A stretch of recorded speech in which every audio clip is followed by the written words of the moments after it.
Aba, Pero ito talaga ang chismis, mga pare. Narinig niyo na ba yung balita? Yung isa nating kapitbahay na nakawa doon ng pera sa Gcash account, dahil pinundot lang niya yung link. Grabe, nakakatakot. grabe Inday. Cybercrime na naman. Phishing siguro yan. Or some kind of malware. Malware? Ano naman yun? Baka naman nag-a-access lang siya ng pera, tapos sinisisid yung internet. Hindi naman siguro, Aling Rosa. Madami na din ako nababalitaan na ganyan. Kaya mas kailangan natin mag-ingat. It's really important to be aware of these things. Phishing scams are everywhere. They send fake emails or texts pretending to be from banks or companies. Oh, kaya pala, may natanggap ako kaninang text. Sabi na nalito ako sa loto, pero di naman ako bumibili ng ticket. Parang tanga, baka scam na yun. Oo nga, Inday. Huwag mo nag-click sa mga ganyan text messages. Scam yun!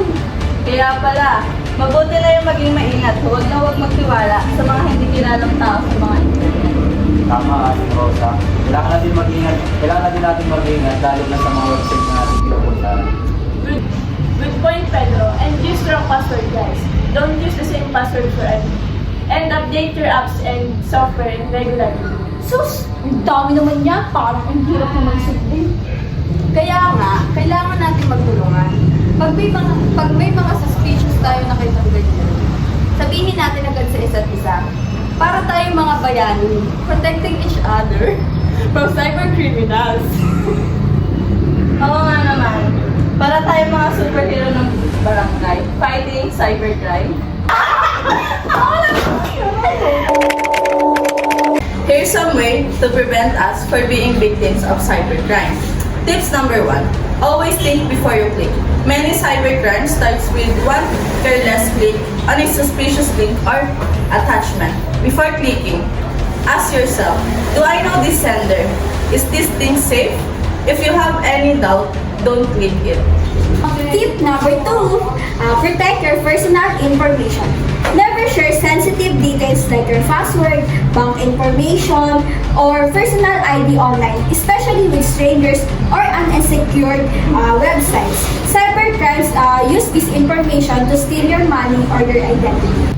So tips number 3. So use strong password and unique passwords. Make your password hard to guess by mixing letters, numbers, and symbols. Avoid using the same password on multiple sites. Also, enable multiple factor and authentication whenever possible for extra security. Tip number 4. Keep your devices and app updated. Updates often fix security weaknesses that hackers try to exploit. Regularly update your phone, computer, and software to stay protected. Tips number 5. Be careful on social media. Don't overshare your location, schedule, or personal details. Cyber criminals can use this information to target you.